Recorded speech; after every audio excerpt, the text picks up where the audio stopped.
It is still very much so Cancer season, and today is my dad's birthday. Happy birthday, Kenny! Heavenly birthday. This is probably the first time ever me even wishing my dad a happy birthday. We haven't, we didn't have the best relationship. He was absent most of my life, like, in and out, inconsistent. And wait, I'm Kendra Camille, mindset shifter, natural healer, and I'm talking to you today about my daddy issues. But first, I wanted to say happy birthday. This is probably the first year I've ever wished him a happy birthday, even in death. And that's because I can finally say that I have healed my daddy issues. Healing my daddy issues. It took me a while to even admit or acknowledge that I had daddy issues. My whole life I would be like, I don't have daddy issues, fuck him. It's, and although those things are still true, not even still true, but I didn't harbor on those things, but the issues of abandonment and negligence and the need to be chosen, wanted, they all kind of stemmed from my relationship or lack thereof with my father.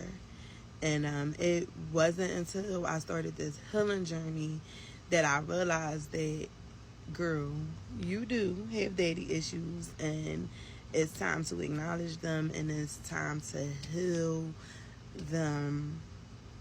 And I held a lot of resentment towards my dad because he raised my younger brothers and their siblings as his own, and not me or my other sisters, my older sisters.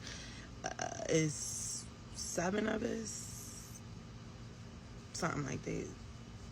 Toya, Maisha, Asia, Kendra, Kenny, Bo. So it's been 6 of us my whole life. My adult life, my dad introduced us to another sister, Nadia.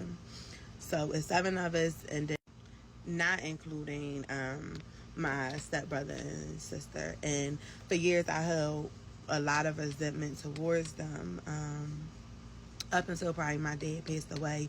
He passed away probably, I'm going to say August is going to be 12 years. And it wasn't until 12 years ago that I let my resentment go towards them. But I still held resentment towards him because, like, how could you take care of them and not take care of us? But at his service, the pastor said something, and he was just like, it may seem unfair to you, but they needed him. And I needed him too, though, but I did have a strong mother, a strong grandmother. Like, I did have a lot of support, and they didn't have that. So it took for him to have them and get in that relationship, for him to finally, like, get clean for the most part and get his life together and, be an active parent. And I commend him for that. But now, in my 12 years later, or 9 years, 10 years later, I'm in my healing journey, and I have to really heal the things that affect my relationship with men, and they all stem with him, and especially they need to be chosen.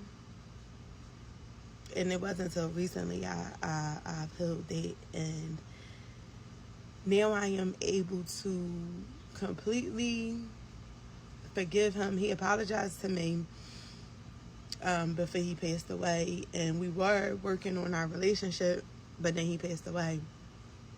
But now today, July 15th, 2024, I can finally say Kenny, I forgive you. I do. Even if it's just for myself. I forgive you and I love you. Happy birthday. Alright.